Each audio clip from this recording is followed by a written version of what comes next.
Man, so many people are so scared to just get out there and just do stuff. Like, they're so big on just talking. Like, stop talking about it, do it.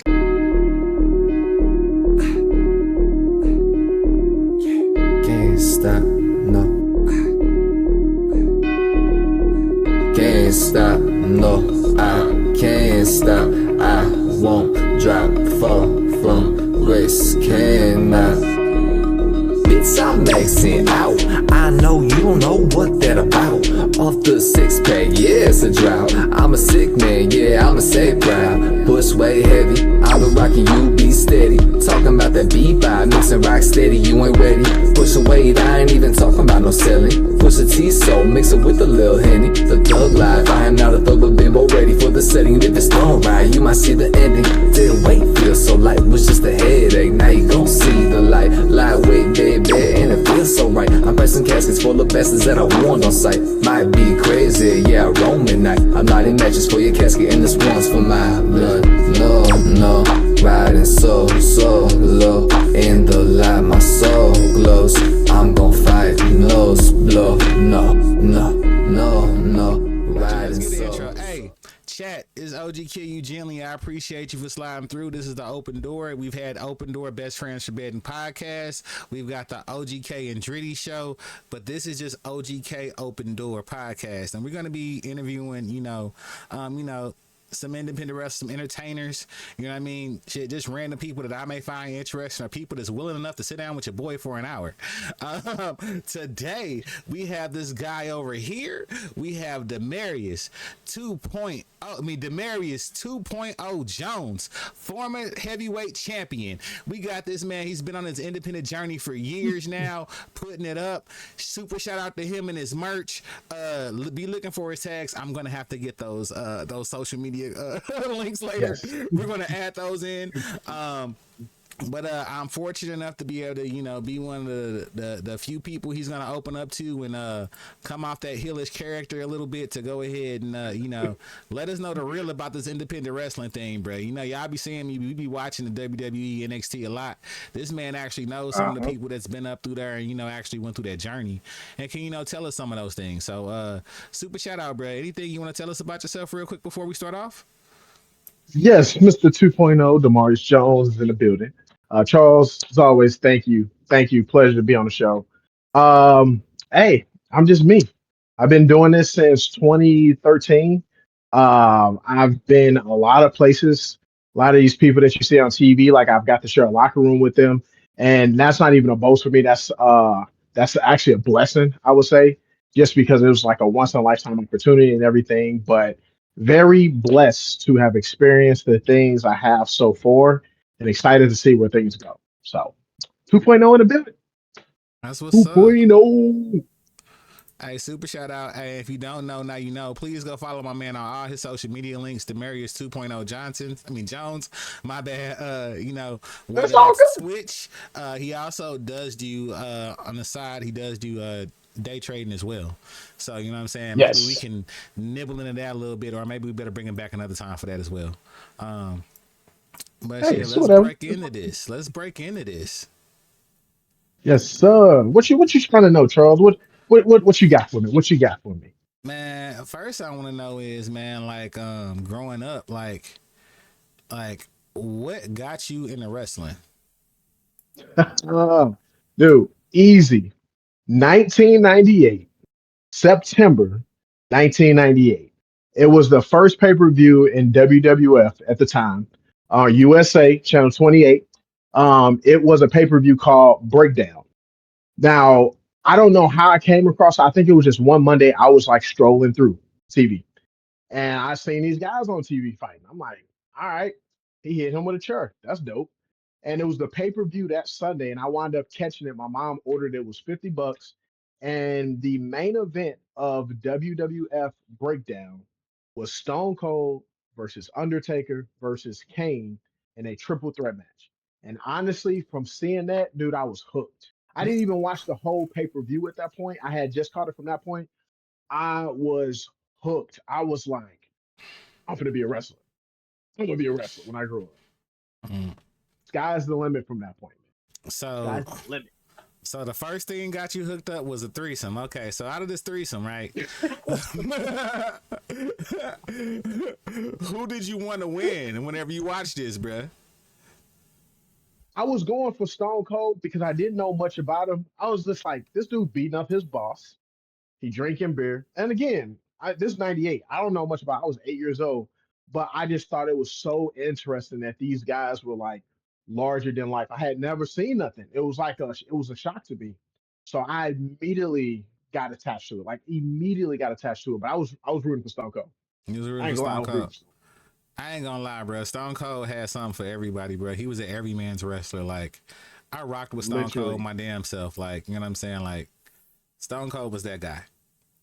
All right. He was that guy. All right. Literally. So that's what got you into wrestling. You know, an 8-year-old randomly popping up on the USA Network. Yep. So post that, right? Who was your biggest influence? This one is easy, man. I love actually answering this question. So this one, check the shirt 2.0, check the arm 2.0.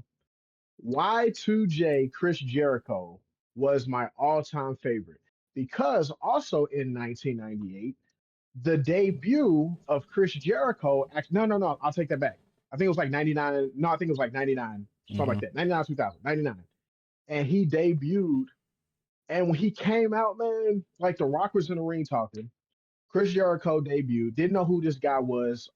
Really wasn't following WCW, but I had heard the name. And when he came out, man, it was just something about it. And I remember at the time we didn't have our cable had just got cut off.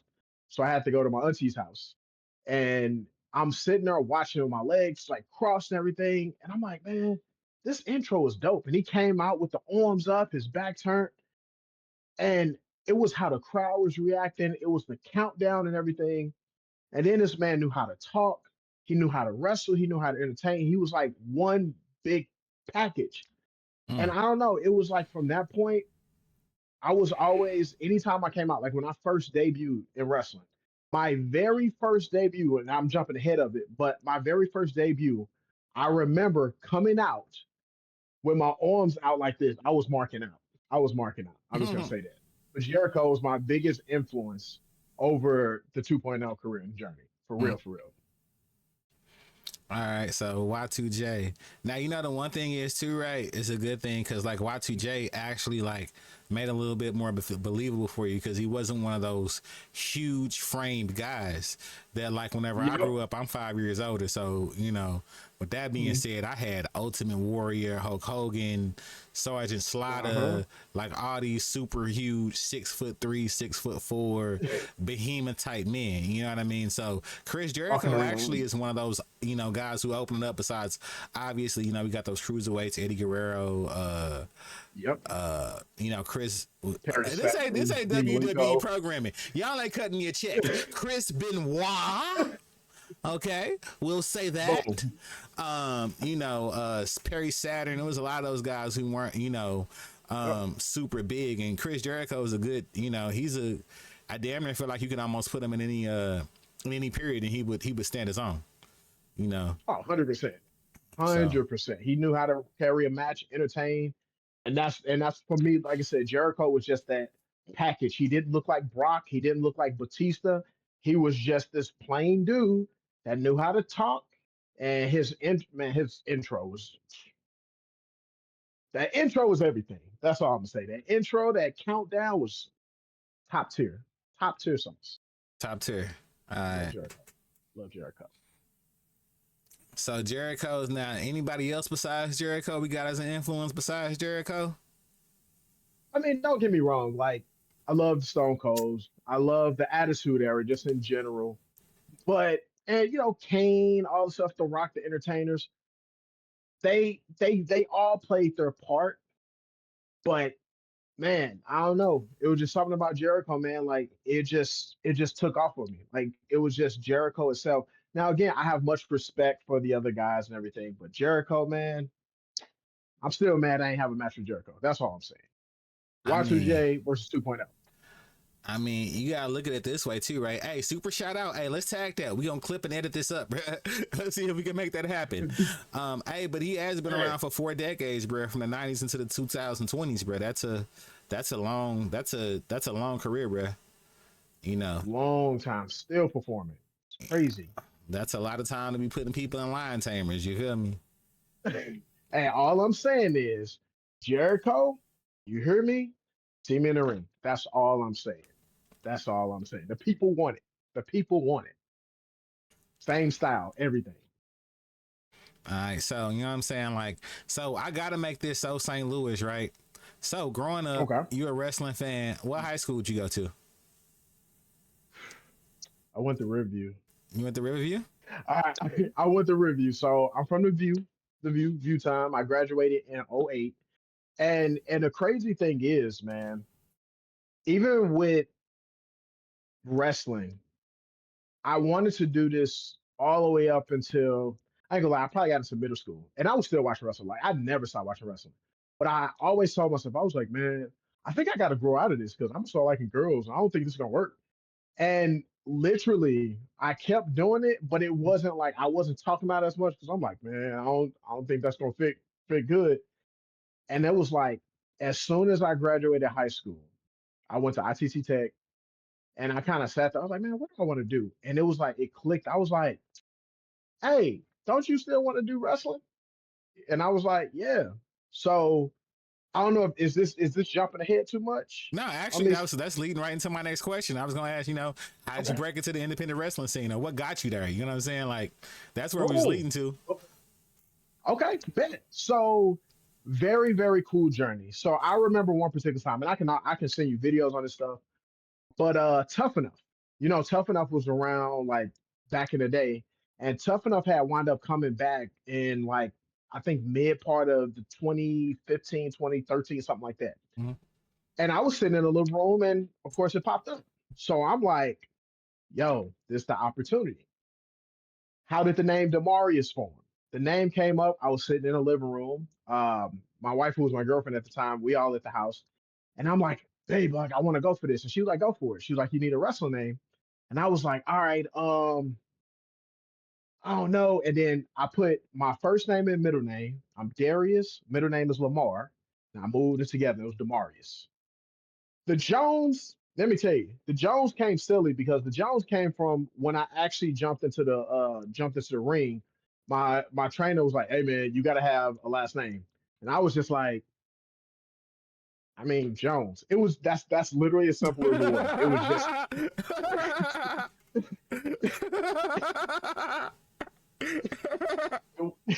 Bro, that's nothing how you special. came up with the Jones part. There's no paying It, homage. There's no man. it I was really like. There's no paying homage to a wrestler from the '70s. It was just like, you need a last name, Jones. Like, literally, dude. It was the first thing. Now I'm not gonna lie. That was not the first thing that came up. The very first thing that came up, I believe my wrestling career would have went different. The very first name that came up was Demarius Cartel. And I was like, that's not use cartel. That's just stay away from cartel. And ah, from that point, he said Jones. But before I even got there, like I said, I had tried out for Tough Enough, and I wanted to make it unique to where they could stand where it would stand out. So I remember actually going to the bathroom and I recorded my video. Like I was in the bathroom and I recorded. And I started off on the video. I said, is he recording from the bathroom? Yes, he is. And then I was like, hi, I'm Demarius Jones and stuff like that. And sure enough, I was sitting in the living room. Once again, how money is and had cable. And I started getting calls from people. And they was like, bro, like your video just aired on Raw. And I'm like, my Tough Enough video? And I was like, yeah.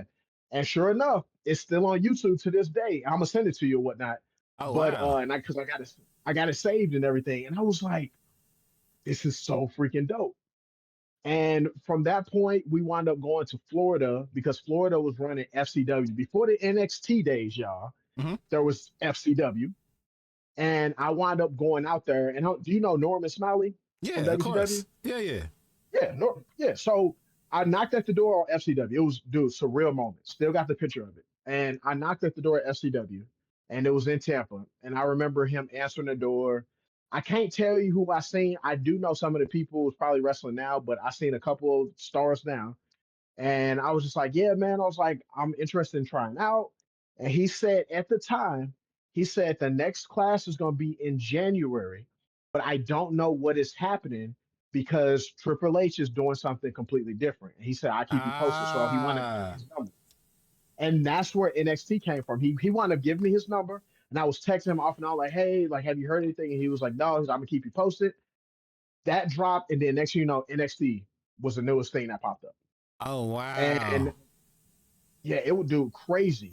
But at the time, I didn't want to wait. So when I came back, I wound up getting in contact with South Broadway.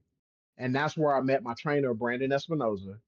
And he basically told, like, it was a scare tactic. He was like, yo, class is going to be this day, this day, this day. On day one, you need to know how to do 70 push ups, 120 jumping jacks. You need to run the ropes for 5 minutes. And he was saying all stuff. And I'm like, bro, I don't know how to do all that. So, but sure enough, when So I I got showed a up, it question. was So I got more a so question. yeah, Before we chime yeah, in there. So growing up, were you athletically gifted? me, Yeah, me, no, you. That owl, no, motherfucker. no, dude, I, you know what I did in high school? I graduated. That was it. No sports. I didn't wrestle. I didn't do, dude. This is how bad it was. I remember playing basketball in the gym, and dude, look, don't let this fool you. I can't hoop for nothing. I remember getting on the court, and I remember a dude going, "Hey, bro, get off the court." The worst thing you can tell somebody. That's the worst thing you can tell. Hey, get this cat off the court. I was horrible, bro. Oh Horrible. damn. Damn. Damn. So like I ain't Yeah. gonna lie, growing up I did do karate and wrestling. Like I actually did like, Roman Greco wrestling for high school. Like so like Oh, that's dope. yeah, yeah. Yeah, yeah. Yeah, yeah. Hey, Before I got I didn't even know this. yeah, bruh. Like actually bruh, eighth grade I was actually fourth in the state. Dang, for real? Yeah. Bro, Big boy. you my tag team partner. Big boy, man. Shit. That was before knees were, the good knees, ain't got them. And then, you know what I'm saying? So once I'm talking about shit, I start rubbing the motherfuckers. Like, so question. So we went through all this, right? Which is actually crazy because I didn't know that you actually went to FCW doing a transition between NXT. Like, you know what I'm saying? That's something. And to meet Norman Smiley, bruh. Norman Smiley is like, for those who know, you're a real wrestling fan if you know Norman Smiley because he's a technician, a real technician. So, Yes. some pretty move sets. If you needed somebody to get a match out of somebody, Norman Smiley would do that in the WCW era. So He was that guy. super shout out to him. Yes. Love freaking Norman, man. Super respectful, nice guy. So hold on. So you was doing all this cutting promos and everything before we had our first match? So I wasn't so much as cutting promos. I was practicing myself Okay. and everything. We was just kind of getting. I was just kind of getting myself prepared. So that whole promo for Tough Enough, they called me. They wound up calling me back, and dude, when I tell you, I dropped the ball so hard. I froze up. Like this interview now, this a whole different Demarius Jones. When I was talking to them, when they was doing the casting for the show, I was talking about some of the most random stuff. I'm like, yep, I like jazz. What are we talking about? Jazz. Like I'm supposed to be the entertainer. So I was so mad. I missed that opportunity. I got to the second level to call back, but I didn't get past that point. And all that was before you had your actual first match. Yes, I didn't even step foot in the ring. There was no 2.0. There was really there was actually no Demarius Jones. It was just Demarius at that time. So I got a question then, right? Like, so were you virtually like at that point? Were you like a Black Miss? Kinda. I was hyping my. Look, I'm glad you said that. Oh no, I'm glad you said that. Actually, I remember a dude going. So I knew I wanted to be a wrestler, and I knew I was coming up for a couple months where I was going to join the class. And I remember posting a picture on Facebook, and this dude said, and there was this one profile picture where I was like, I can't do it, but I was like serious. And the dude said, "Hey man, what do you do?" And I didn't even post because I didn't even say nothing because I was like, man, I can't say I'm going to be a wrestler. So I just left that comment. It's probably still open to this day. And it's like I said, it's on my Facebook page, actually. It's on my Facebook page. And I remember him asking it, like, what do you do? And I couldn't say I'm going to be a professional wrestler in a couple months because I was actually only going to be doing training. I wasn't even going to be wrestling. I was just training to be a wrestler.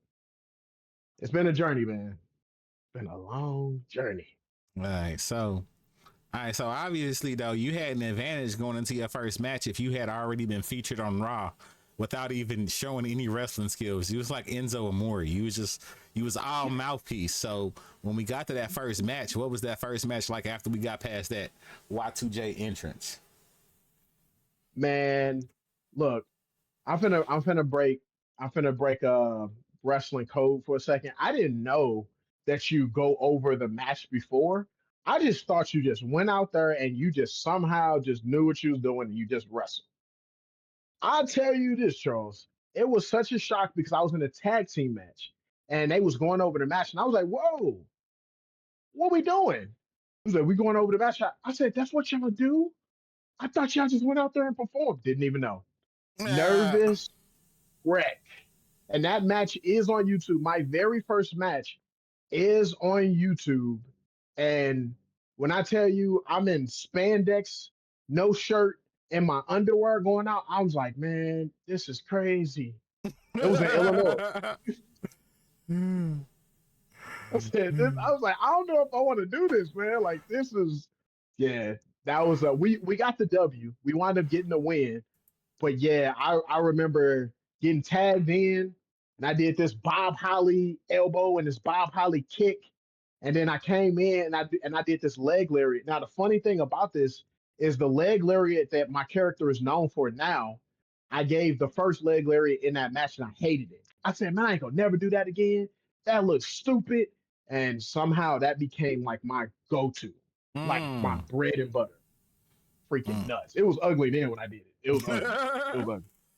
So you've been refining. So at what age is this that we have our first match? So this was oh shoot! Don't do that to me, Charles. So this was 2013. I'm 36. I'm 20 what 26 maybe 24. 20 yeah, it's like 25, 26. So I've been doing it a long time. So yeah, 25, 26 is when that was my very first match. My very first freaking match in my underwear. Oh damn.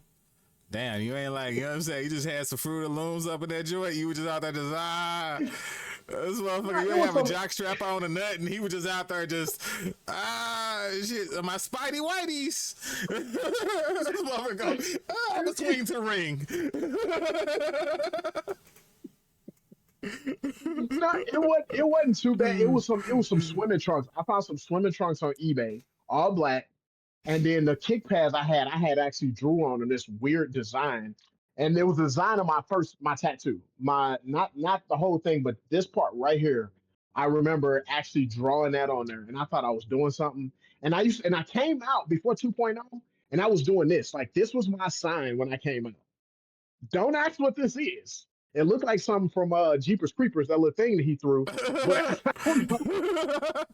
But how did you come up with that? Was you just sitting there playing Naruto in the mirror?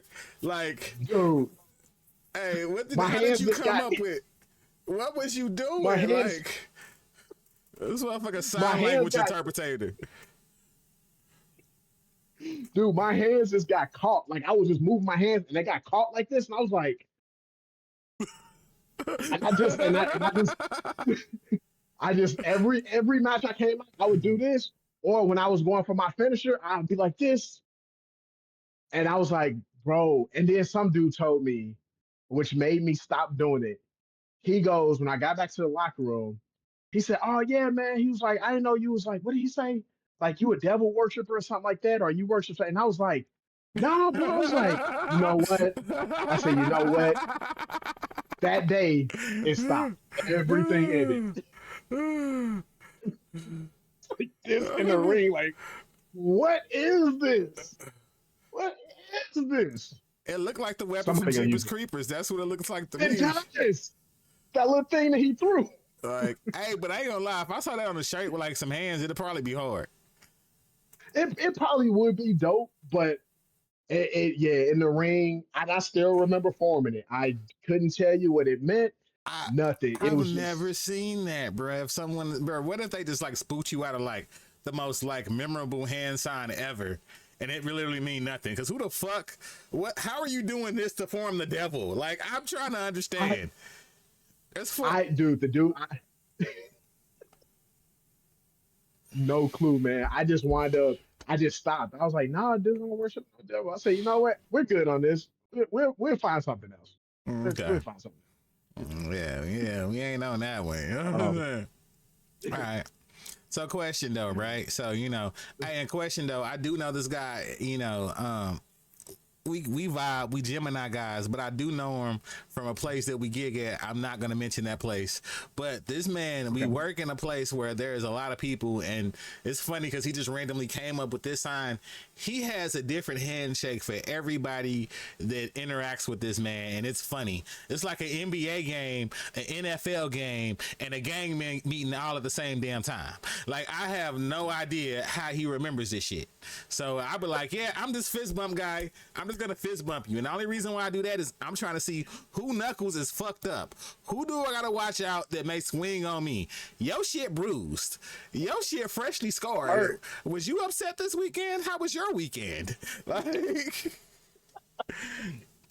all right. No, man. Like, memory is everything. Because, like, in the business, man, like, you got to know how to put a match together. And the sucky part is you got a lot of memory that you got to put. And my first match, my first match in St. Louis for my trainer, this man I thought was going to take it easy on me. He gave me 30 minutes of memory stuff. And I remember saying, "Yo, Brandon, like, I ain't gonna remember all this." And he goes, "Welcome to the business, kid," and just walked off. And I'm like, I'm gonna mess up. Like, and he was the best. He was the best at that time in St. Louis. So hold on. So your first match in St. Louis was a 30-minute match, bro? Yes, it was like, if you want to narrow it down, it was like 26 something minutes. But Brandon is such a perfectionist when it comes down, because he was so big on trying to make it to the WWE, and he didn't know who was watching. So, and when I tell you, he would go off when you would mess up. The month before that, the guy that he was training messed up in a match. And I remember him saying, "You know what? F it. Punch, go home." And that's not a good thing. That means the dude kept forgetting his spots. And when I tell you, when we got back up to the locker room, he went off on him, dude. So I'm like, here go 30 minutes of stuff. I hope and pray I remember everything. By the grace of God, I did. I made it through that match, and it's on YouTube. That match is on there. My very first one. All that stuff is on there. Okay. You know, And we're gonna have to get like a nice little arc of stuff together, you know what I'm saying? Tie it and splice it with some of the stuff from this interview. So that way we got a reference point. You know what I mean? Bet. Now, I'm down with it. Now I do follow you on TikTok, so I do know that some of your the next question was, your training regime, what does it look like inside and outside the ring, and not the people walking in on the shower you're Planet Fitness. Look, whoever that dude is, you out there, man. I don't know what time you was on, but I ain't with that. I ain't with that. Hey, bro, my comment was like, hey, I was like, hey, he trying to have that 50 scene from Get Rich or Die Trying. When they was in the bathroom fighting butt ass naked. He trying to have a Mandingo fight. I'm like, what is this dude on? No, but trainer, man, we had it to where we have to be in training. It was every Monday, Wednesday, and Thursday that we have to be down there for training. And we would do rolls, we would hit the ropes, we'd go in and out, and then that's when we would actually start our wrestling routine and matches and stuff. So it was about an hour and a half to 2 hours of training, 3 days a week, on top of gym time after that. So it's like brutal. And how much now that's the ring time outside. How much time do you normally spend in the gym? Like, are your gym body like every day, 5 days a week, 3 days a week? At that time, it was literally 5 days a week. It was like every time I went to lunch, and because I was working at Walmart at the time, every time I go to lunch, I would freaking go over there to the gym. Lunch, gym, lunch. That was where I was at every single time. Like, I was trying to be ready, Mm-hmm. trying to be the next Brock Lesnar. That didn't happen though, but it's cool. It's cool, Brock. And I'll tell you a story about him later on. I'll tell you a story about him later on too. Got you, Brock. Got you. Pump you Man. up some air. You know what? You do have 4 kids. My next question was, how do you balance wrestling with your personal life? Man, Besides creating kids. that was tough. Pretty much. Pretty much. I would say that comes from just a good wife. Like my wife was just supportive. And I was gone every week, like every Saturday. And my trainer, you know what I mean? Like he did some shady stuff, but every week I was on the road to Illinois 3 hours, to this place, to that place. And honestly, NXT's Jordan Grace, that's where Jordan even came down because we would even travel as well. Like we would pick her up and stuff like that. And we would just go and just freaking travel. So it was tough. It just came down to me having a good supportive wife. That's really the best thing I can see. That's what's up. It That's was what's rough. up. You need that in this. Now, Yes. bro, what's the hardest part about staying in ring shape? Hardest part is really discipline. Like, I'm being honest, when I first went to the indies, I thought everybody on the independent scene looked like everybody in WWE. I was like, man, I'm this small black dude. I'm gonna go and everybody's gonna be like this. That was not the case. They look like floppy uncles, dads, like out of shape and everything. And there's no knock to anybody, but independent scene was just all different types and shapes. Like, and again, I go back to Jordan Grace again. Jordan Grace did not look like Jordan Grace now. That was not the No. Jordan at all. That was not Jordan. But when you're getting paid a certain amount of money to look a certain way, that's when the discipline has to come in. That's why she changed up her look and stuff when she got signed. And that's why I was like staying in shape, even for me, trying to stay in a certain character, like it was discipline. Like you just gotta go. Bro, No excuse. You gotta go. you in better shape than me though, but to be honest with you, you damn near live a straight edge lifestyle. You said who? You damn near live a straight edge lifestyle. Oh yeah, man. I went through so much stuff, man. And like I said, I've been around people that smoke, I've been around people that drink. So it ain't never I'm like, oh my God, I can't be around you. It was just something I just never jumped into because I was so busy going through rough times in life. So I was like, screw it. But nah, man, life kicked my butt at that time in wrestling. Like life definitely kicked my butt, but I stayed with just water. Any place I go, I'm drinking water. I'm a water drinker. So Okay. That's what's up. So H2O is his vice, y'all. So you probably you get want it, H2O. H2O, D2O. Look, that's what you gotta get for him. You gotta get him some Icelandic water or some shit. You gotta give him like water from a iceberg and up in the North Pole or something. That's what we bring him. That's gonna be his vice. He'll take it. He'll cherish it. I will cherish that forever. Forever, ever, man. Gosh. It's been an incredible journey, man. It's definitely been a cool journey. Meeting That's some what's up. cool people too, man, along the way. So, question. So, along the way, right? I did notice you did mention, Brandon Espinosa. On top of that, you did also mention Chris Jericho, Stone Cold, Kane, Undertaker, all different personalities that drew you in. How would you describe your wrestling style? My wrestling style is more of it started off, it realistically started off for a short period of time.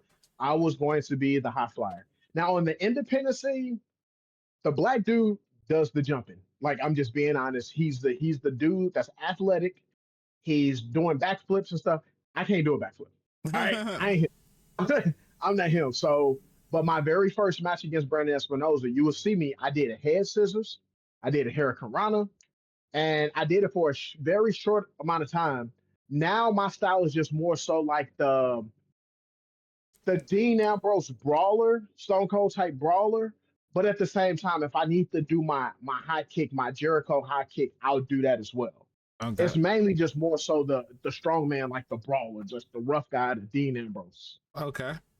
All right. Pretty much the best way to say it. Is it more Dean Ambrose or is it that new guy that damn, AEW? You can tell we're heavy WWE guys, so my bad. Yeah. What the fuck's his new name? Oh yeah, Moxie. Yeah, John Moxley. John Moxley. Mox. My bad, John. Mox. My bad, John. Moxley. Mox. I'm sorry. Hey, I ain't gonna My lie. bad. That's you know what, we gonna get into that at some point in time, because we can go into Mox because he's on a whole separate type of wrestling for me that some people may still consider him vanilla, but to me it'd be extreme in some circles. You know what I'm saying? But to me, that's extreme what I've been seeing. So we can talk about that a little bit later too. Now, Yes. okay, so besides that, you did say, Jericho inspired the character, the gimmick, but how did you hone it all in and pull it all together? Because like you say the 2.0 we see now is not what Tough Enough was on the phone with. You know what I mean? No. Dude, what honestly, 2.0 formed from something I had actually begged for. So at Broadway, I was a babyface. Now, term babyface, I was the good guy. I was hi, grandma, shake your hands. And I had done it so much down at Broadway to where and they wanted me. They was like, you're the green, like, you're the guy, like, we want the babyface. And I remember begging to turn heel, begging, like, it was a monthly thing, bro. Let me go heel. I've been champ down here. I've done this. When I turned heel, that is when I found exactly 2.0. And the whole point of 2.0 was that I was done kissing babies. I was done doing this. The 2.0 was the updated version of me. And it never went to 3.0 or anything. This was just that updated version of who I was. And I found my character at that point. Okay. It took off. It just took off. And how long have you had this incarnation of the 2.0 character? 2.0 came probably about a year or a year and a half after my career. Yeah, I would say definitely about a year to a year and a half down the line is when I became 2.0, and it just clicked. Like everything I did, everything I did in the ring just made sense. I was able to connect with the people because when you were heel, you were controlling the match at that point. Mm-hmm. And the crowd, like at first they booed me, and then I would come out and I would be 2.0 and all stuff to piss people off. And then it became like NWO. It was the cool thing to do. So now when I would come out, everybody was 2.0. Even though I'm the heel in a match, I just knew how to play into the crowd. Okay. And it just took off from that point. All right. So you really do prefer being a heel over a face? Even now, I'm not even so much as a face. I'm more of a tweener. You know what I mean? Like even when they want me to play babyface, I still play the heel or the tweener character. Like I'm not so much as just going out there slapping hands, but I'll go out there like, hey, I know my stuff. Kind of Randy Orton is the perfect example. Okay.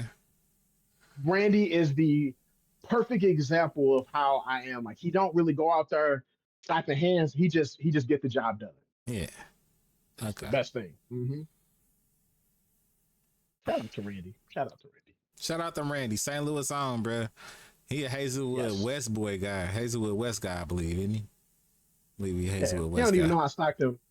He don't even know I went to his house one day and seen him inside with his son playing basketball. But hey, man, he don't even know that. Hey, He don't even know that. I ain't even gonna lie, Randy a big ass boy. Like, he a big ass boy. I'll be like, fuck that shit. Shit. This point in time, this is Missouri. I'm just saying. Literally. Pew pew. I'm in my car like this. Like, see, I'm in my car like this, like watching him like, okay, he playing basketball with his son. Like, creepy, man. Oh my gosh, I'll never forget that. So, Something wrong with me. hey, though, but you know what's so crazy, though? Because, you do have that Gemini thing going, but you're such a nice guy. But I feel like that heel thing just allows you to get that other part out that you never let out on a regular basis. Cause like, see, like I know you rarely like curse at people and at things, and me, I'm randomly like I'm toning down what I really want to say, like 95, Right. even here on Twitch, because you know certain things like I don't want to offend somebody, and it's not like I'm gonna say one of those horrible slurs, but it'd be like, bro, Yep. what the fuck, what the what the fuck was you thinking? Like I'm gonna be honest with you, like you know you don't get that upset, so I would see the fact of like you like getting to be a heel, getting to be like kind of an asshole that you probably look forward to that shit. Like I feel like you be like saving up your energy just to like like a motherfucking like a Dragon Ball character, like you know what I'm saying? Dude, you're not lying. And the funny thing is, I actually got this again. I'm gonna send you this one. I have this on video. I was the heel, and now again, Demarius Jones and Darius are two different characters. I remember one particular time I was the champ, and this kid was in the crowd, and I was going back, and he was showing me his cards, like his look trading cards or whatever it is. And I remember on camera going, "Oh man, these your cards," and throwing them all down on the ground and walked off. And when I say the character was like heel mode, but then Darius was like, "Dang man, I hope that kid all right." Like I didn't know what was. Hey, can we go get him? Can we go bring him back there? I'm sorry. Like I'm just a kid. All right. I will send you that, dude. I will send you. Bruh, now you know what I wanted to go down the rabbit hole. I hate I didn't, because if I Okay. did, like, just wait, bruh. This is like, hey, he's one of the first ones to grace me with something like this and give me a real interview. But wait till I get my production together and I'm gonna have my clips ready and shit and throwing in. And bruh, or just whenever I go back and just reverb, but just be like, hell, reformat and rehash something to some new content by splicing something in. Like, that's one good thing this guy's really good at too. Like, you know what I'm saying? Like, he's good at fucking with shit. Like, so, yeah. Hey, but same you. Shout out to you, Charles, for real, man. man, I Like, be you be doing trying, your bruh. Look, I be making the best work with the little shit that I have. I be trying the best, bruh. I be trying the best, Hey, bruh. make lemonade out of lemons. You gotta, Hey, you know what I mean? You gotta do what you gotta do. bruh, shit, we Gotta do gonna what you gotta eat, do. man. We gonna eat and we gonna drink. Goddamn me. Hey, Well, for I'm out real, of man. drunk. I'm out of drink. So, all right. What's been your proudest moment in your wrestling career so far? Ooh, I would say one. I have a favorite match of mine, and I can send you this. It was actually Demarius Jones versus Chase. I'm sorry, Ace Hawkins, and Ace Hawkins was somebody who was ranked high in the independent scene. He was actually featured on a WWE pay per view with Ryback. He was Ryback was crushing when he was going through and he was running through people. Ace and this other guy was actually featured on there, and that was probably one of the matches I would say was like my NXT match. Like Mm-hmm. if you seen it, you would have thought we was at NXT Takeover. So, but I enjoyed that. But another proud moment was probably 2015 when Brock Lesnar and Undertaker was going through their feud, and I got invited to WWE Raw, Mm. and I got to spend the entire day with them. Man, it was, dude, it was so surreal. It was like I'm trying to stay in character and everything. Like, oh, sir, how you doing, sir? How you doing?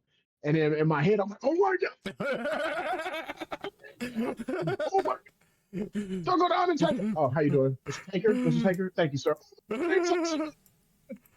Dude, I That know dude, you, so I could just bet that you was just like, like you want to have a giddy moment, like you want to be like that one picture with oh boy, Jonah Hill, where he like yeah, that was me. inside you like. I'm like, sir, thank you. But it felt that way though. Not gonna lie, it felt that way for like for a couple hours, and then after a while, it was just like you just back there with the boys. It felt like a normal locker room. I remember sitting at the table with Big Show was right here, Mark Henry, and then Randy Orton was right here. I'm sitting there talking with them.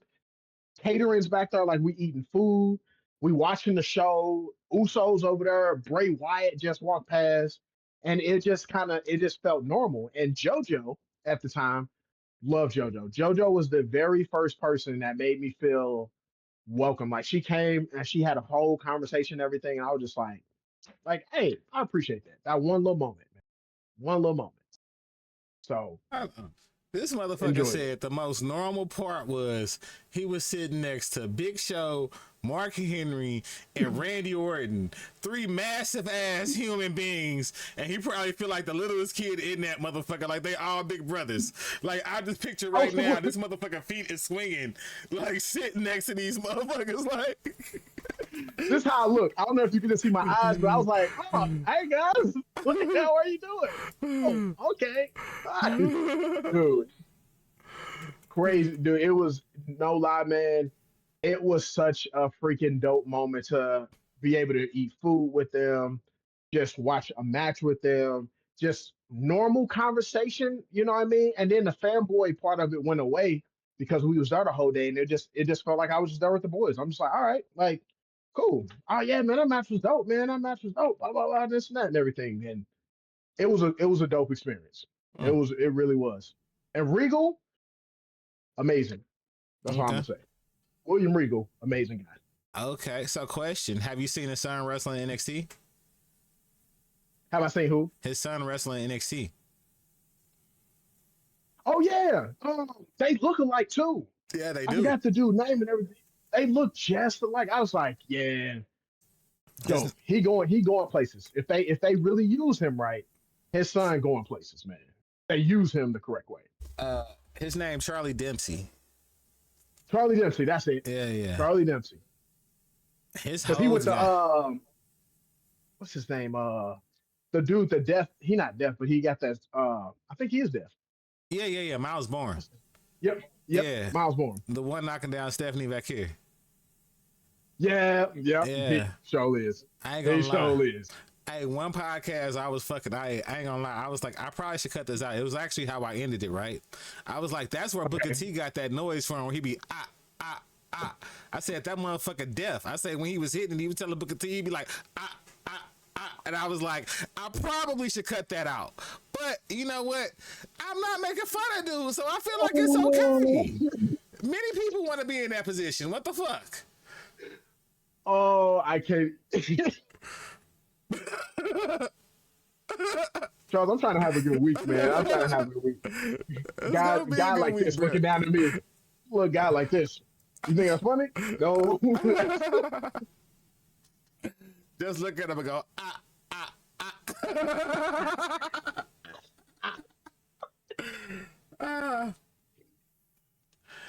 All right. Oh my gosh.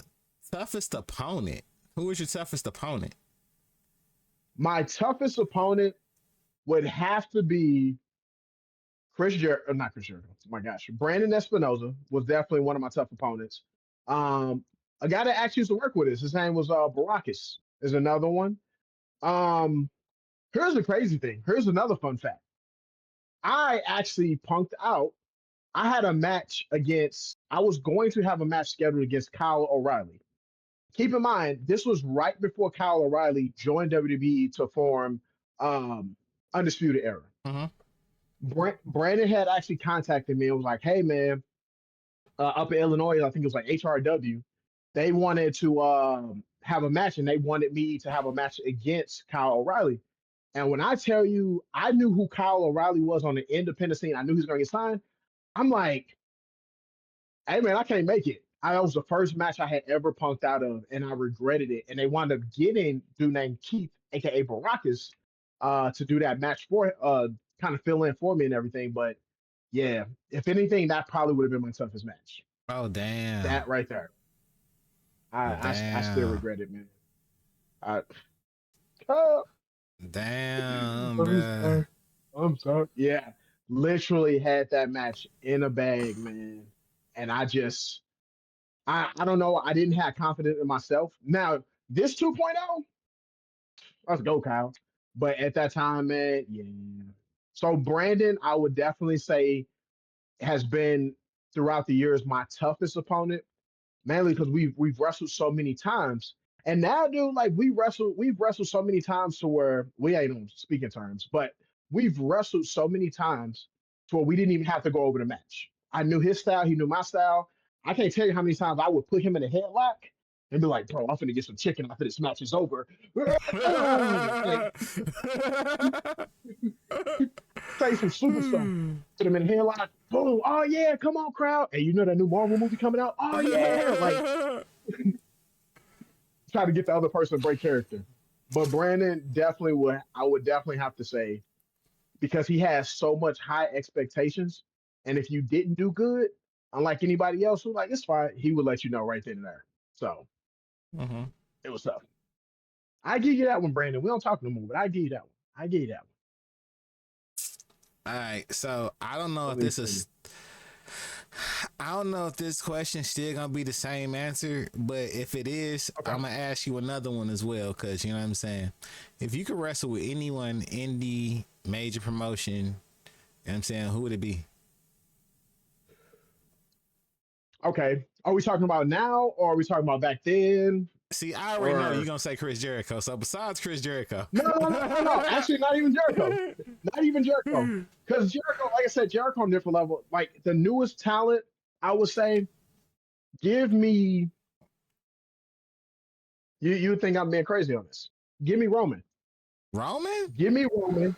Give me Roman, or give me Jey Uso. In fact, watching Jay's style, I already said me and Jay will probably put on a good match. And me personally, no knock on Jay. I don't think his matches are the absolute best, but I know how to carry a match. So I feel like I would be able to pull that out of Jey Uso. Okay. And the reason why I say it is because you would have certain people like the Rock, Stone Cold. Some people you couldn't put in a match because they didn't know how to carry. They knew how to wrestle, but they didn't know how to carry. I can carry a match. And put me in as a heel with Jey Uso, I guarantee you that'd be one of the best matches. I guarantee you it'd be a whole different side of him. Okay. Whole different side. Now, question. Now, you know, borderline right now, they talking about Jay. Like, Jay looking like he kind of turning heelish or some new bloodline stuff popping up. I'm so tired of that shit. I'm like, no, because at that point in time, they don't do shit besides bring more of their family members in. Like, that's all they do. Dude, they gonna keep going. They getting made right now as we speak. And then new ones come to the WWE. You know what I mean? So like we got a couple of them that's about to show up. But you know what though? Well, you know what? I'm really a big Zilla Vatu fan. Like I ain't gonna lie. He get the Samoan Spike over a lot better than Solo. The Solo, yeah. Solo, they just whenever to me personally, they neutered his whenever they kept making him like the enforcer for Roman, and that was one of the moves that was getting hit amongst a bunch of moves to fuck somebody up. So I mean, you know, to neutralize that person or whatever. I probably should say neutralize over the F word, but it is.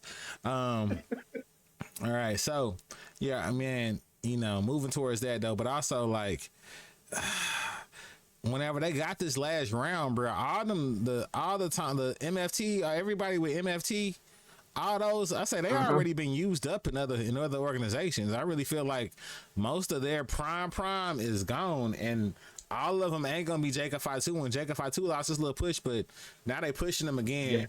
But the rest of them, if Jacob Fatu lost his push and he already got more charisma than any of the rest of them, kind of fucked. For real, man. Besides the big one, what's the big one? Tama Tonga. 7 foot. Yeah, Tyler. Who was? I forgot his independent name. I can't remember. I knew what it was at one point.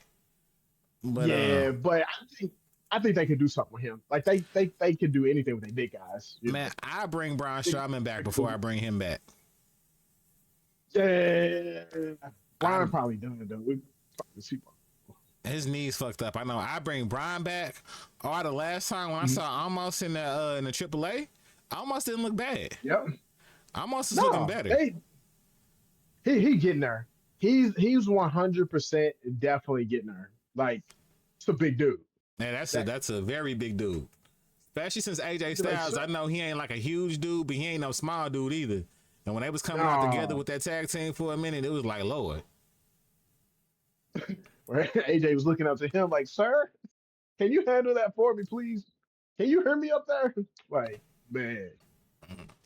So AJ is another one. Like, he's another one I would actually love to have a match with. We actually share the same birthday too. So, for real? Hey, AJ a Gemini? AJ a Gemini. AJ is a Gemini. Ah, June shit. 2nd is his birthday. Yep. That's the reason why I like it when he used to when he be clicking.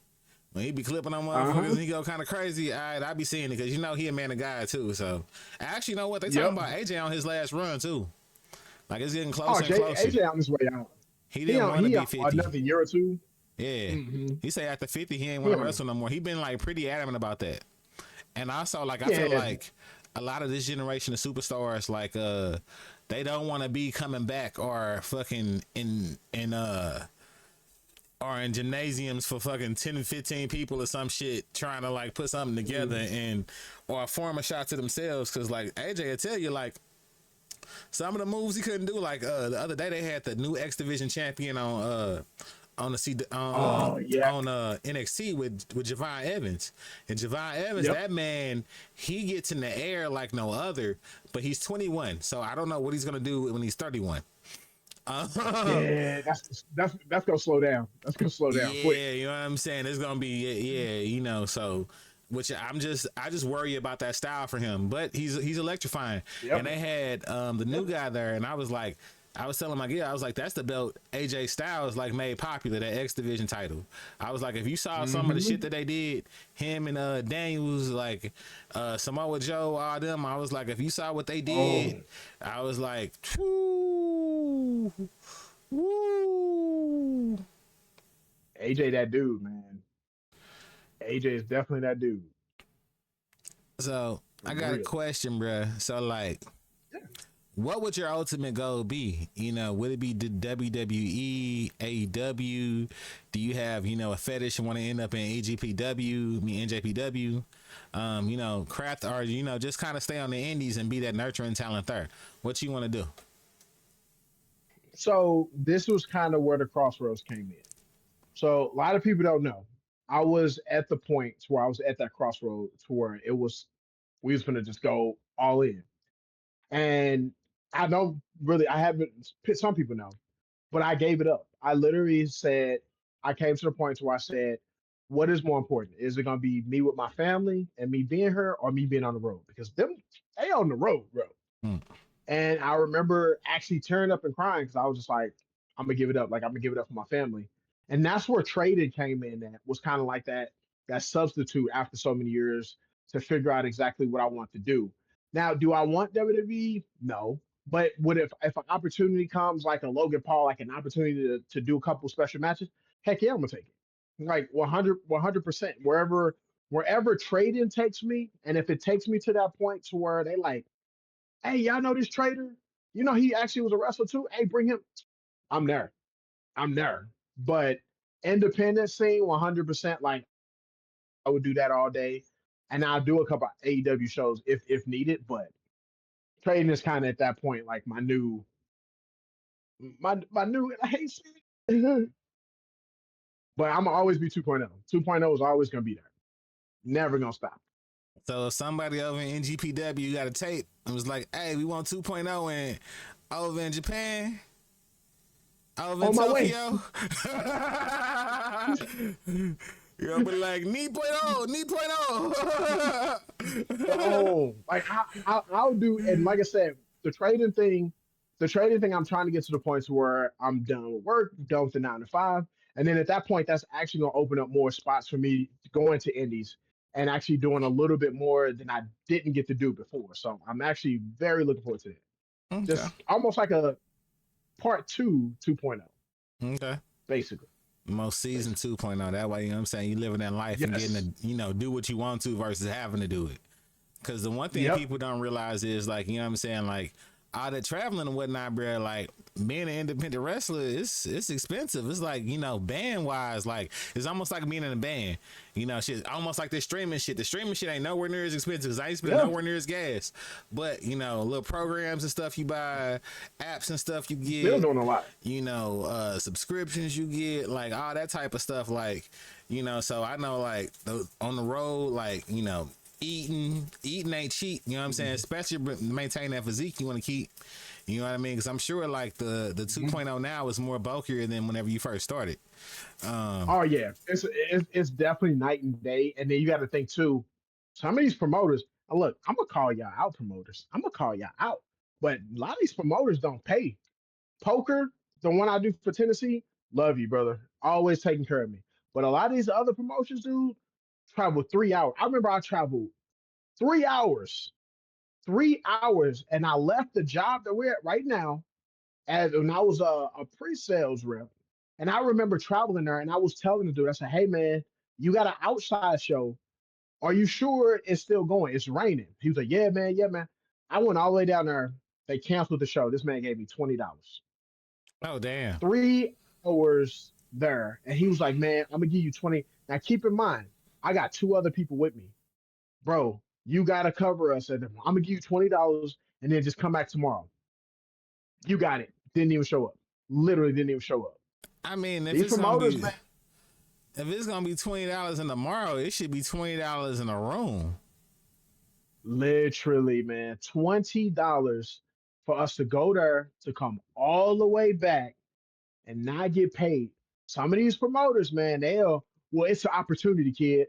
Man, I've been doing this, bro. Like, I'm not new to this. So, yeah.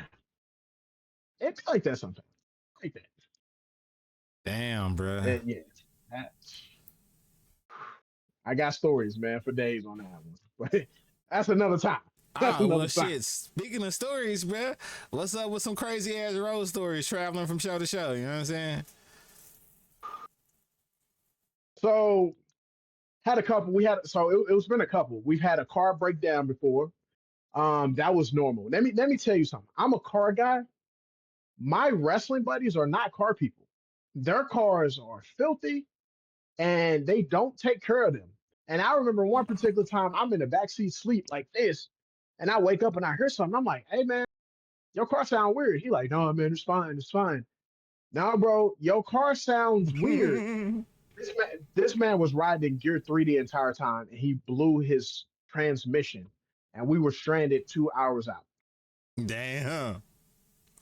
Bro, it's 3 in the morning. Like, I'm trying to get home. So we had to call a tow truck, and he covered it. He was just like, man, this is my car, man. Y'all just head back there, to be fine. But yeah, I mean, it's been that one. And then we had the times where I traveled with two people, and this cat, his name was Jamal. Jamal, bro, something wrong with you. But he went to the gas station and got some gas station seafood or something like that. Huh? Hold on. We in the Midwest. I'm pretty sure. Were you traveling on the East Coast or the West Coast or somewhere in like the Gulf Coast? This motherfucker decides to get seafood from a gas station? From a gas station. So sure enough, 30 minutes later, this man in the bathroom. Hey, Jamal, bro, you gotta hurry up because we gotta be at the show. We gotta be at the show in the next 40 minutes, and we're still like an hour out. Like, bro, it was one of those things where we calling this dude like, hey man, are you alive? And it was getting to the point where I was like, look, I'm talking to everybody else in the car. I'm like, look, I'm gonna just leave him and we just gonna have to come back. Because them promoters, bro, like it's everything is timing, man. And we even had another time to where we showed up late, and right when we showed up, the match was going. Keep in mind, you're supposed to be there well before the show starts. We showed up, the match was going, and I'm next match on. So I got my bag, and then the wrestlers are in the ring, like doing all this, and they trying to stall for me and everything. So, bro, it's been some crazy stuff. It's been some crazy things on the road. You know what I mean? Bro, so you tell him you didn't have to go hop in the ring straight with car ass? Like, you know what I'm saying? Like, go throw the trucks on right from, didn't even get to let the air out from being in the car. You was just like, I done drove for hours. Bro, straight there, whoever my opponent is, as I'm getting dressed, hey man, so what do you do? That's always the conversation. Hey man, so what do you do? What do you do? Oh man, I do. And let me tell you, there's three different types of wrestlers. There's the wrestlers that go, we'll talk about it out there, which I can't stand y'all. The second wrestler that goes, let's just have a beginning set and an end set and maybe a middle set. And then you got the third wrestler that goes, let's go through every single thing in the match. I prefer 2 and 3. I can do number 2. 2 is the easiest for me because like that's just come up with our beginning. That's come up with our end just in case we get lost in the middle. and we can have a little middle section or whatnot. Let's have mainly a beginning and a middle, and then the rest of that stuff we'll fill the crowd out there. And that's all wrestling is right there. It's just how much time you want. The promoter want this person to win. He want 15 minutes. All right, we got it. We got it from that point. Okay. Wrestling is crazy, man. It's a crazy world. So, question: do you have entrance music? What's your entrance music? What you come out to? Okay, let's talk about this for a second. I am proud of this. When I tell you every other week I had new intro music, that was not how a wrestler is supposed to be. You're supposed to get something to where they get used to. The very first character, Demarius Jones, boom, was the regular black guy. Week 2, the story went, I wrestled, I went to Mexico, and I came back. And for the next almost a year, I had a Mexican gimmick, colors and all, and I came out to Mexican music to where the crowd was literally, when I be in a ring, see. Still got all that on video. Still got all that on video. I was the Mexico black wrestler, colors and all, Mexican music and all, bro. Mexican music and all. God, I forgot all about that. Is that why the Wall Street Yeah. Mania logo is those colors? Kinda. I'm paying homage, but my very first theme song I ever came out to, swear to you, was Young Jeezy Go Getter, and it was an instrumental. And that's why I came out the Y2J, the whole Y2J thing, very first theme song. Very, very first. But now it's just mainly like I got on my YouTube channel, my Demarius Jones theme. I got a heel theme and kind of like my retro theme and everything like that. It's actually dope. When you bumping it, it slams. It slams on YouTube. It slams. So you think you want to come out to that Jeezy 2.0, just put that out randomly one day? Man, I don't know. It was I was feeling it. I was feeling it. I was actually feeling a little bit. I was like, all right, this is actually dope. And then after a while, after that first match, I said, nah, this ain't gonna work. This ain't gonna work.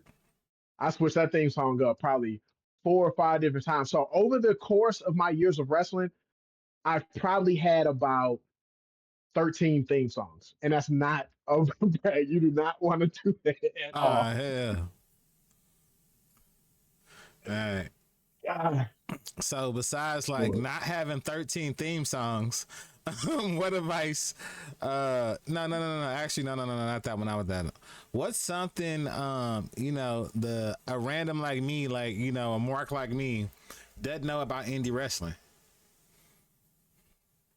The people that you watch on TV are not what they seem. The people, the independent wrestlers or the wrestlers in general are not like what they seem. A lot of them are dickheads. I'm being completely real with you. And wrestling, for the people that always go, oh man, that stuff is fake. Let me tell you, get in a ring one time. I guarantee you that perspective goes out the window. That mat that people used to always say, oh, there's a microphone under there. That's called wood. That is wood. And your back and your skin is bouncing off of wood, and it hurts. Those ropes hurt. Like everything when it comes down to wrestling, yeah, we do the punches and stuff. Let me tell you, most of that stuff we making contact for real. We don't put as much in it, but let something happen to where you in a ring with somebody that you don't like. Like, dang, that was a good match because that was a real match because they really don't like each other. So yeah, I would say one thing is wrestling is not what it seems like. Not everybody can just get in the ring and do this stuff. It definitely takes a toll on anybody. Like a lot. So sounds like you giving some receipts. Oh yeah. I've definitely given a receipt. I had a dude like kick me in the face and he just like, hey man, don't move. Huh? Boom. Full on, like, and it was like the movie too. I was like, And next thing you know, I blasted him with a clothesline. And then the one thing I would say, this is the funny one, and I still get people at work make fun of me on this and everything. So we had this guy who his character, his name was Flaming Freddie Fury. I do have this video as well. We didn't talk about in this match where 2.0 was in with my tag team, where I was in a ring with Flaming Freddie Fury, and this cat sat on my face. He bounced on my face, and I started blocking him, and I'm like, bro, you just teabagged me, and we didn't talk about this.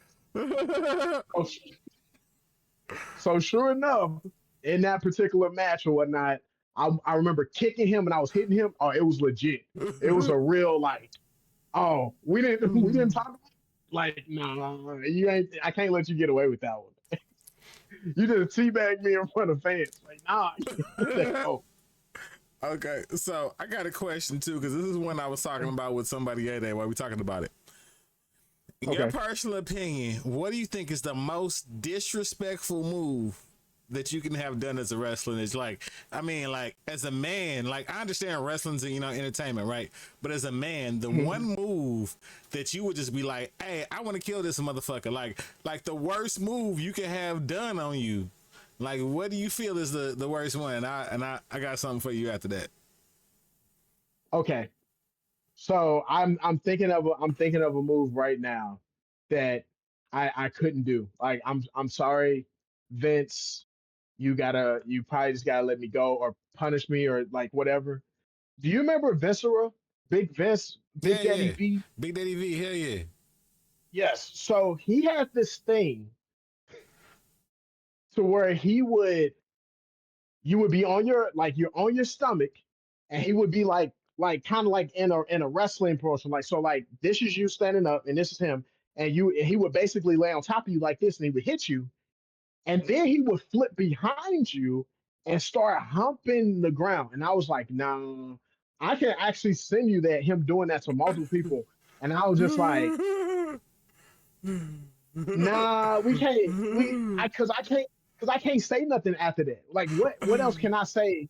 Like, I can't get mad. Like, I tell my kids, hey, go clean your room. Well, Daddy, you got humped by a man. Like, I can't do that. Like, we just can't do that. Like, I'm sorry, Vince. I can't do it, man. What move was you thinking though? So personally, I say the Bronco Buster. I feel the Bronco Buster is very disrespectful. That's my personal opinion, okay? I can see that. I 100% can see the And Bronco the way Buster. X-Pac used to celebrate like his facials when pause. And you just sitting there and he is riding a man's face. Fuck that. Fuck Oh my that. God. No. Let me tell you one that's very similar to that though that you probably won't even think about. Taking a 10 punch when from somebody standing over you. One, two, three. Your head and your head is right here. Their pride is right here as they're punching you. That has happened to where I've literally done this. You're supposed to have your hands back. You're supposed to have your hands back like this. I'm like this, taking a punch. Like, dude, if you don't get your nuts out of my. Hey, But the bro. Bronco Buster, I'm with you on that with the Bronco Buster. Okay, so hold on. While we talking about that one, my dad literally he pointed that out to me when he's like, my dad would always take me to shit, but he would pull the curtain back before we go. So then that way I'm just Okay. like sitting there and I'm not just like, he's like, son, you Yep. gonna let somebody climb up on a rope and stand in front of you and hit you 10 times with the whole crowd counting off 10 times. Listen, And you know what I'm saying? He said that, and I was just like, and then he took me to go see WWF at the time. So you know what I'm saying? But then it still it pulled the motherfucking curtain. It pulled the curtain back for me, bruh. So I get what yep. you're saying. Like I see that because like you're literally standing up in the motherfucker, like up on a rope, like yeah, nah, yeah, nah. I'm with you. So the one thing that I was always taught when it came down to wrestling, make it look real. My trainer would say, I don't do like one thing about me. You may see me do it in rare situations. I will not Irish whip somebody in the rope. And the reason being because he said, why would I Irish whip somebody? He said, Irish whip is the fakest thing. If I throw you, why are you coming back to me? And I was like, okay. So everything that I do when I go over a match has to make sense when I do it. Like in a realistic standpoint, like you doing a flip or you doing this, if you hit the ropes, if I'm standing there for you and I'm giving you enough time, I'm moving. Let's say that something didn't go according to plan in that match. Say you go for a finisher maneuver, but you don't hit me all with it, or if you do a super kick and you don't connect with me, I'm not selling that because I'm gonna look stupid. I'm gonna move out the way, hit you with something, and then I might grab you and be like, "Hey man, you got lost. Go ahead, go for it again. I'm gonna set this up for you. Go for it again. I'm gonna make it look real." Hmm. But you ain't finna just miss a super kick and then I just, oh no, sorry, Like that, sorry. like what's her name when she just came back with that kick she pulled off on Becky, the Bella twin, bruh, Nikki Bella, bruh. dude. That would be me. I would be looking at it like, what are you doing? And then I would go pick her up, do something to her to where we get caught back up. Like, hey, you missed that, blah blah blah. As a matter of fact, let's just go home. Now Yeah, I'm go like, home is like that's gonna be we your ain't going finish. back to the ropes, bro. We ain't going back. You Yeah, obviously missed that shit. Like you missed your look. That road is gone. That ship has sailed. That train is out of the station. Like, yeah, that was that one time. My character is not going back for that shit. Like, literally. Oh my. Yeah, man. It's gotta look real. That is the best thing I can say is in the match, it's gotta look real. So if I'm in a match with somebody, I'm being real. If you hit me and I don't feel it, I'm gonna tell you, yo, hit me. Because that crowd is looking, that kid is looking. I need something to sell. I can't sell if you doing this. And I remember one match, my leg lariat. I go for my leg lariat where you hit the ropes and I jump up and I hit you. And this dude just stopped. I remember him hitting the ropes and I wound up jumping up and I barely even touched him. And I was just like, I remember like I'm sitting there on the ring and I'm like, hey, what are you doing? I just snatched them up, picked them up for like this brain buster and this twisting brain buster and slammed him. Like, dude, don't ever like don't and I'm not like a dick in the ring or anything like that, but it's like it's character protection. It's right you gotta protect your character. That's all. now, I got a question. What's the most painful bump you ever taken? Ooh. Ooh. The most painful bump to take or the most painful bump I've ever taken? The most painful bump you've ever taken, and you can throw in it to take in general. So I was at South Broadway, South County, and I remember taking a super kick. Now, when you take a super kick in training, you're taught to bump, to throw yourself back and bump. Well, my brain wasn't thinking on where I was. I just knew to take a bump. And I remember AJ, who was my partner, my 2.0 partner, he wasn't my 2.0 partner at the time, we was in a match.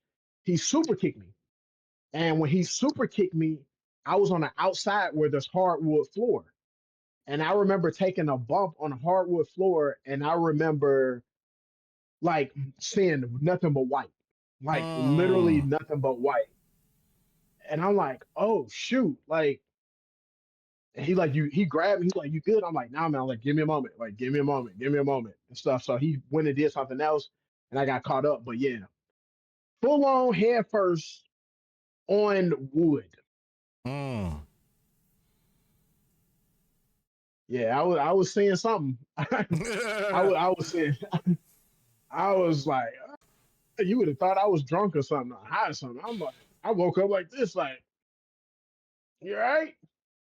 But yeah, and then the hardest bump. I mean, one thing I would say that's tough to take probably would be I've taken one time a Canadian destroyer Mm. because that is timing. Like you gotta when they jumping back, you gotta make sure you hook their legs and you go back at the same time.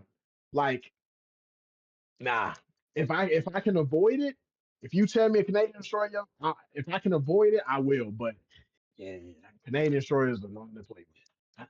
Mm. Mm-mm. I can take anything else though. Power bombs, all that stuff. I can take. F you, attitude adjustment, all that stuff I can take. I cannot do a Canadian destroyer. Mm. Mm-mm-mm. No, no, no. I go for it though. I will 100% definitely go for it, but nah, it's too much, man. So, what advice would you give someone breaking into the wrestling industry? I would say find you, first of all, stay humble. I would say this: when you are a wrestler on the independent scene, you are a Z, maybe a Y, but a Z level celebrity, which means, yeah, if I go to a show or if I wrestle a show, everybody know Demar Jones. If I go to this place, if I go to Tennessee, everybody 2.0. I'm nobody, but I'm a Z-list celebrity, which means I'm the lowest level celebrity that you could find. But at the same time, I'm humble over any and everything that I do. If I'm in a ring with somebody or if I show up to a show and somebody know me, they're like, oh my God, Demar's like, man, thank you so much, blah, blah, blah. Hey, how do you think my match? Because I always get this. Hey, did you watch my match? Can you critique my match? Hey man, you did good here. But I'm always humble. The biggest thing about wrestlers are they get the big head and they think that I'm better than everybody. When in reality, you're only there because they got you there, because they cheered your name. So stay humble and find you a good place that you can go, a good trainer, and just stay at it. Stay at it. Even when the times get tough, when you had that first match and it's sucking, it's horrible, trust me, the Undertaker himself, very first match was horrible. And that man is the Undertaker. Think about it like that. That's how I would think about it. Stay humble, keep working hard, and I promise you, everything will change. All right. All right. Now, question. That is my So, advice. that's the advice. Stay humble. I Mm-hmm. feel like you stay humble in everything too, though, for real, for real. Because you know what I'm You saying? have to, The main man. reason why you there, somebody put you there. You feel me? Unless you just so Yep. happen to win that Powerball somewhere back behind then. But even when you did that, somebody took care of you till you got to that point, goddamn, until you was able to buy that ticket. So, Yep. Yes, sir. That's it. so question now, what makes indie wrestling special compared to, you know, the big companies? I think it comes down to the talent, just itself. The locker rooms. Um, the wrestlers need to be willing to get out of their zip code. Now, what I say that is this: there are backyard wrestlers that wrestle in the backyard never had training. I despise backyard wrestlers, and the reason, here's the reason why. Here's the reason why. Not all of them, because I've met a couple, Lenny and a couple other people that are great. But I despise you when I get in a match with you and you start telling me that you know how to do this and that, but then you can't listen to what I'm saying. Because it's a lot of communication. If I general a match, so if I'm in a ring and I hit you, boom, feet to the ropes, feet to the ropes. I hit you, blah, blah, blah, blah, blah. If I'm telling you to move, I hit you with one of these. Boom, boom, boom. Hey, bro, move out the way. Oh, yeah. Come in, bam. Most backyard wrestlers or wrestlers themselves don't get out of their zip code. So they stay in one place and everybody else says, oh man, you're good, you're good. And the minute they leave and go to this city or this state, then they realize like, oh shoot, I don't know nothing. Actually, Mm. get out your zip code. The one thing that makes a good wrestling company or independent wrestling is their talent. But I will say, if you've never been at a independent shows trump freaking WWE shows by 1,000%. The interaction is completely different, way different. It's a live vibe, bro. I ain't even gonna lie. Like I went to one like Yes. last year, I think. Like normally I go to Where'd you seem go to? like, huh? Well, you know what company you went to? I went to actually no, it's funny.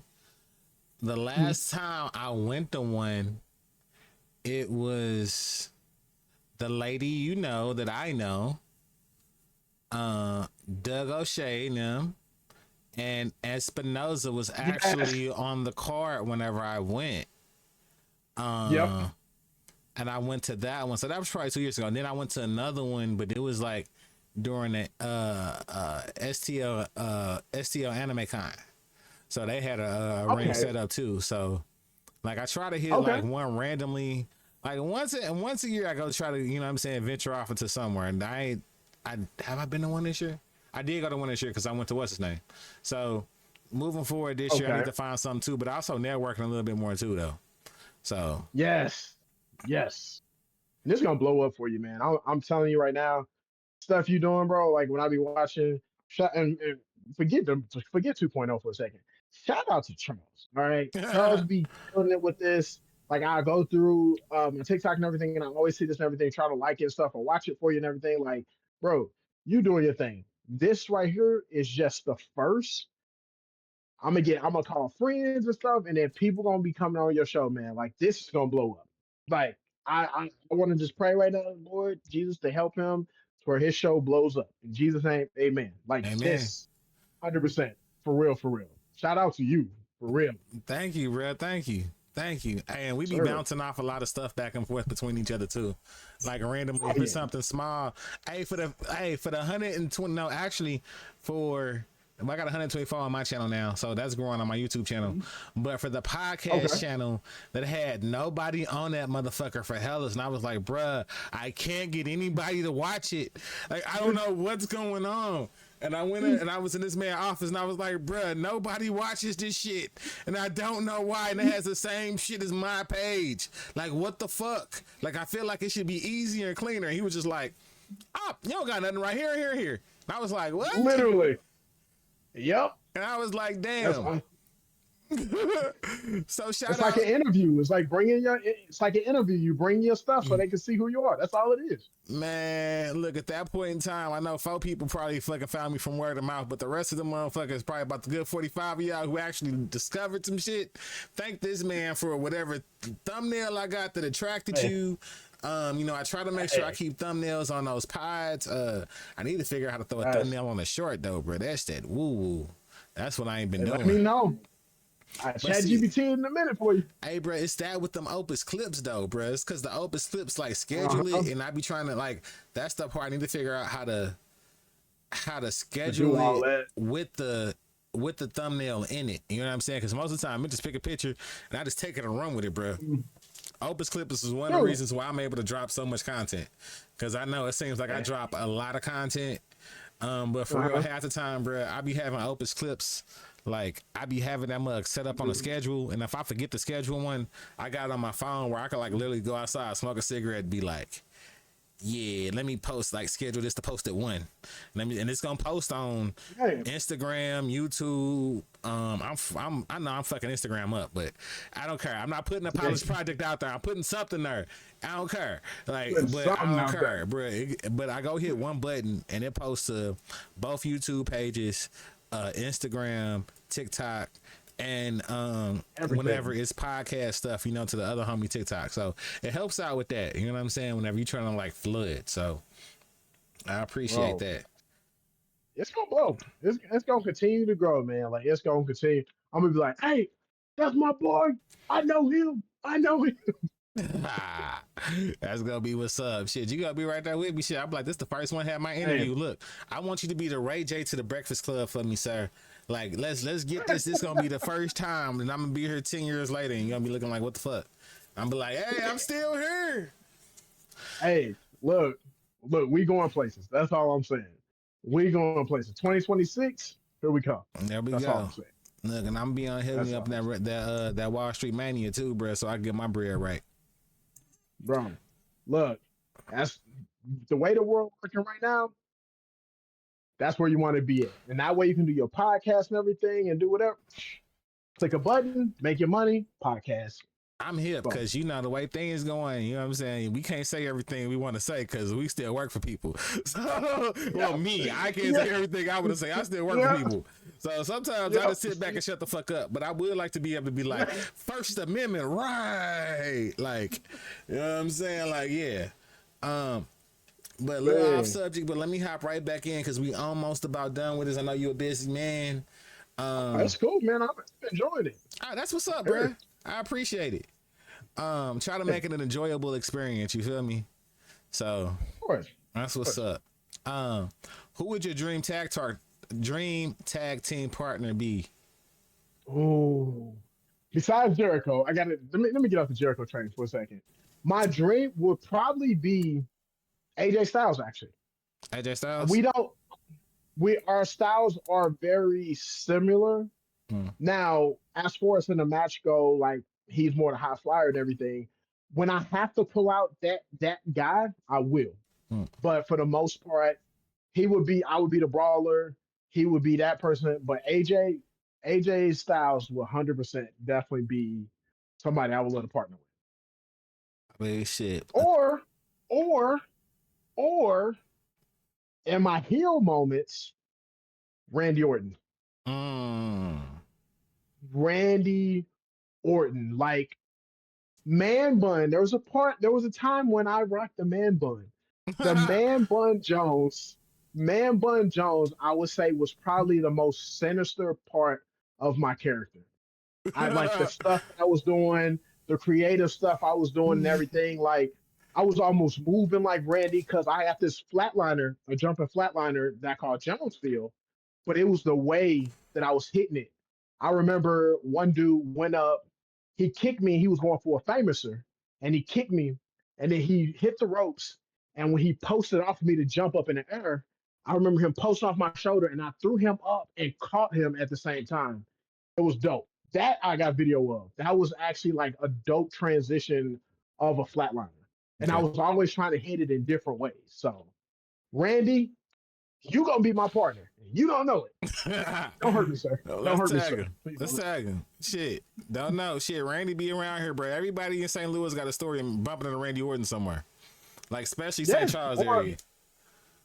oh yeah, my wife ran into him a couple times, and then I creepishly went to his house. Let me just tell you the story real quick. So we like literally we're at our apartment, and I went on U.S. phone book, and a lot of people on U.S. phone book. So I was just like, man, I'm just curious. I heard Randy Orton stay out, in Missouri. When I tell you, I looked up this man's address. This man stayed 6 minutes away from me. As a matter of fact, yeah, because I'm right down the street from my apartment. And I said, hey, babe, I know this gonna sound weird. Don't judge me. You want to go to Randy Orton house? And she was like, D, what? And I'm like, I'll drive. I'm just curious to see like his house. So we drove through and it was snowing, and he got a gated community, but the gates was open. And we drove past. I'm like, Sarah, turn into the freaking place. And she's like, D, what if we get caught? Turn into the place. Randy Orton house is right there. And sure enough, we turned, and Randy was outside with his son playing basketball. And this was me right here. Hold on. I just want you to see this. This was me right here. Hold on. Like, I was like, and then I went back, and then we went back, and I'm like, I'm standing there, and I'm like, all right, babe, go. He out there playing basketball with In his the son, just snow? chilling in the snow. Like I still remember that. Because matter of fact, his neighborhood had like a few deer and everything in there too. And I was like, and it wasn't snowing like crazy snowing. Like it wasn't like because I wouldn't have got out. I probably still would have. But it was just snowing. You know what I mean? And it was cold, and he was just out there with his son playing basketball. And I was like, dang, like this straight Randy, like Randy right there. You know what I mean? So sorry, Randy. I ain't cool with you. Now I'm creeping you at your house and everything. Sorry. You He stay around the hasn't corner. been back. He hasn't been No, I back. haven't been back. I ain't been back, Randy. I promise. I know where you stay at. So don't try me. All right. Nah, but that I would say that was definitely. But another thing would be, man, too. It's like I got to give a shout out to like a lot of these people that I have shared ring with, like a girl named Cameron Bernay on the independent scene, and I think she went by Amir or something like that. Mhm. In NXT. It was a pleasure to share a ring with her. As a matter of fact, my last match down at Broadway, when they brought me back at the time, she was my partner. And I had known her for a long time. So I was very, very happy to see her blow up. Jordan Grace, the same thing. I was very excited and happy to see her blow up. I got to freaking share a locker room and talk to Randy Orton's dad, Bob, at the time. Okay. And we would literally like talk. And I don't know if you know this dude. His name is Tracy Smothers. Yeah. He Tracy Smothers. That's a Okay. legend, bro. Yes. Tracy was my guy, dude. Like Tracy always went to the independent, like he was always on the independent scene. And when I tell you, every time I had a match, me and him would just sit before he passed away and just talk about the matches and stuff. Like how many, like how did the match go? And he was like, bro, you did good here. I will work on this. I got to share a locker room with Harley Race before he died and Mm. everything. Like they welcomed me up there at Troy. I still consider these guys as family. They still contact me. We still talk. And it's a lot of these people now that I see that's on the indies. There's another guy. I don't if you look him up, he's on the independent scene. His name is Warhorse. He go by Warhorse and everything. Seen him on AEW. AEW. Warhorse's real name is Jake Pornell. Jake Pornell was actually my tag team partner for the same place that me and Jordan used to travel to, which was called Strictly Insane. Me and him was tag team partners, and that still is on my YouTube channel for us tagging and everything. Jake, cool guy. So just to see him like blow up like that and everything, like I'm so proud of them. It's never a hate, like, oh man, that's my opportunity. I'm always proud of these guys, and we'll always message them like, bro, so proud of you, or girl, I'm so proud of you on where you are and everything. Like, keep that going. So That's what's up. that's the same, man. It's gotta stay humble and give your respect to the ones that made it. So love those guys. All right. So if you weren't wrestling, what would you be doing as your outlet? Oh, I mean, trading is definitely that. Would definitely say that I'd be 100% trading. But I ain't gonna lie, like if I didn't join wrestling, I gotta give wrestling so much credit, man. In school, in school, and the girls and stuff that would come up to me, I was known as Shy Darius for years. Oh, he's so shy. He's so shy. I didn't talk to nobody. So to see people now when I actually started wrestling, I was like, you became wrestler like in front of people and stuff. It was my breakout moment. It was a moment that I had to get over, a fear that I had to get over with. And to be completely honest with you, if Marius Jones was never born, if that moment had never happened with WWE or anything like that, Wall Street Mania would have never existed.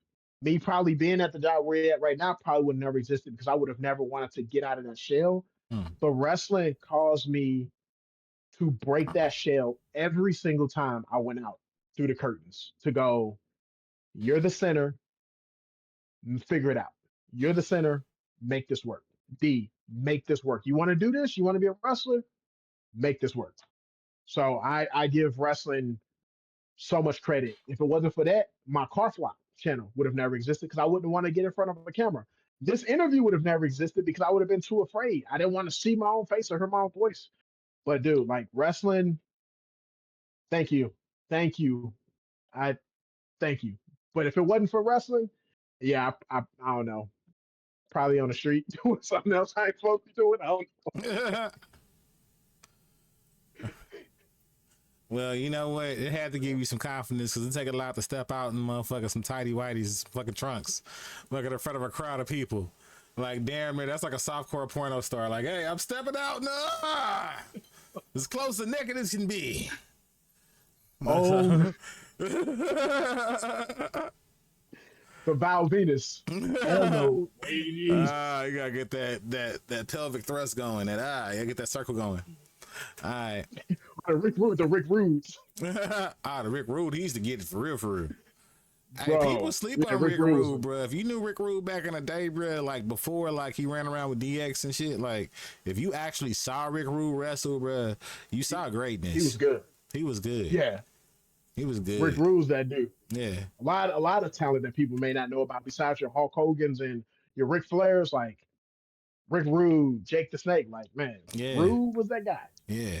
Jake the Snake psychology, like, bro, you know what's messed up too, bro. Hey, why one time? So like all they family history been out, right? About about boom, Jake the Snake, second generation wrestler. So I end up in like a game chat with somebody who was like, yeah, Jake the Snake in my family. And I was like, damn, he had a fucked up childhood. And the dude did not expect me to say that. And I was like, bro, I probably shouldn't have said that. I was like, bro, I was just saying like that's what's been publicized. Like damn, like I didn't know if he thought that was just gonna be a flex. Like, I'm like, are you okay? Like, shit, some of them, he seems like he is. That gene pool is kind of psychologically traumatized. Like, are you okay, sir? Like, I'm sorry, my bad. Yeah. Is y'all all related to y'all family? Never mind. Never mind. Oh shit. All right, we rounding it out. I got two more for you.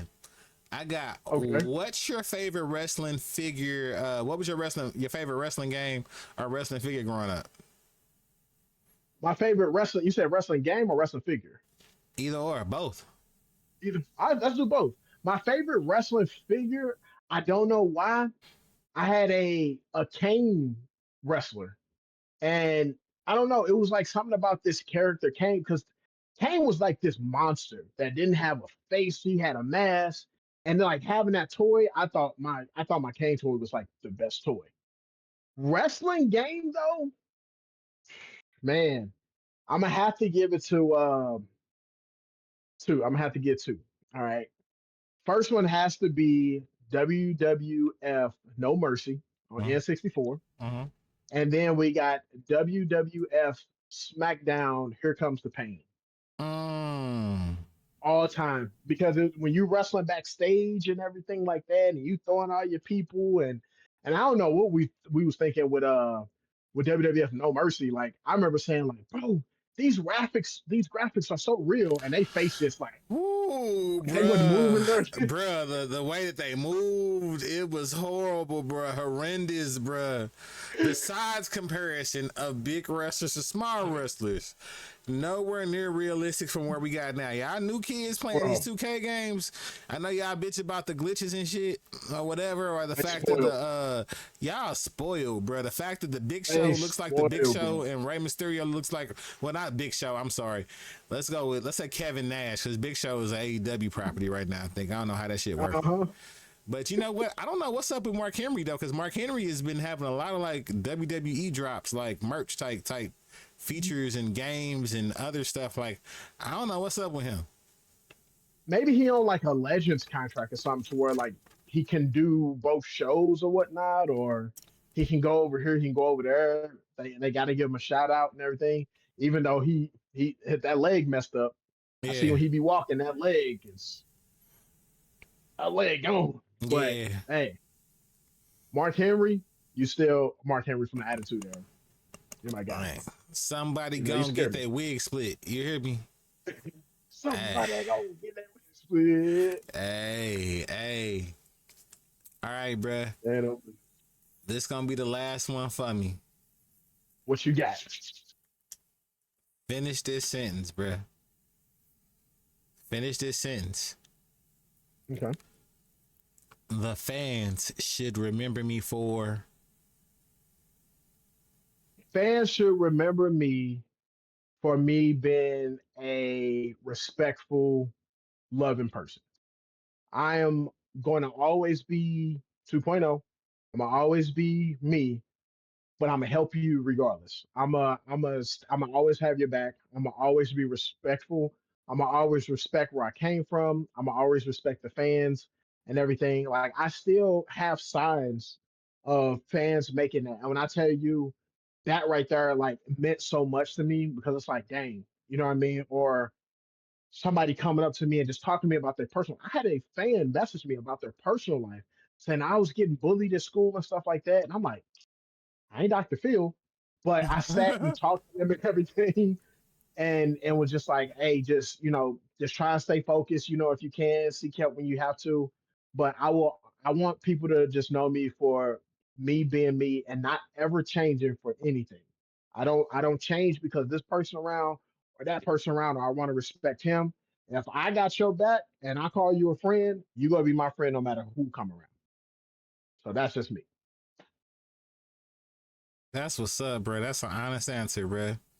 For the first person to answer that question, you answered it very respectfully, and everybody else is gonna have to answer that question post you, bro. They got a lot to outdo, bro. You know what I'm saying? Just as far as bringing themselves and personality and genuineness. They got shoes to fill. They got big ass shoes to fill, big ass boots to fill. Ah, shit. Nah, man, like that's what I would say, man. It's being respectful. It takes you farther in life. It really does. That's what's up, bro. I know. So, chat, we finna go ahead and end this joint pretty soon. I was trying to get ready to get something else, but I don't know, bro. I'm trying to write out to somebody that's not English. I mean, it's English, but I don't want to write out to no dating and relationship advice either. And these people look really weird. Like, you know what I'm saying? Oh no, because it's called the Gaming Chair with GAYMING Chair Podcast. No offense to y'all, but nah, fuck nah. Who we gonna write out to next? That's a little too much for me, bruh. Can I find something in English? I'm gonna have a little bit of editing to do.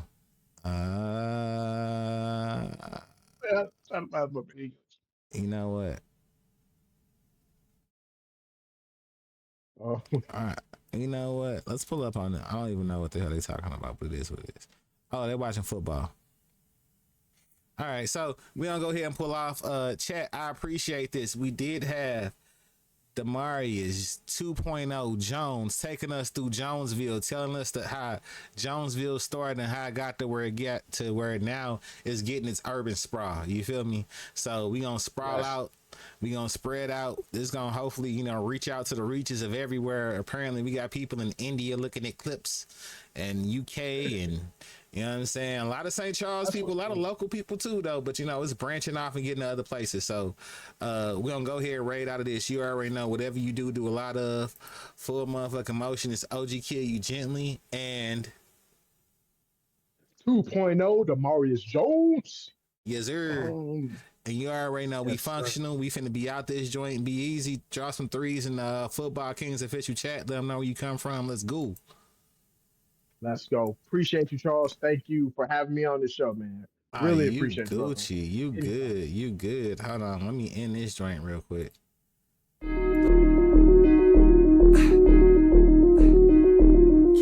Can't stop, no.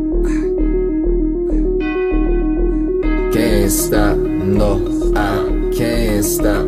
I won't drop, fall from grace, cannot.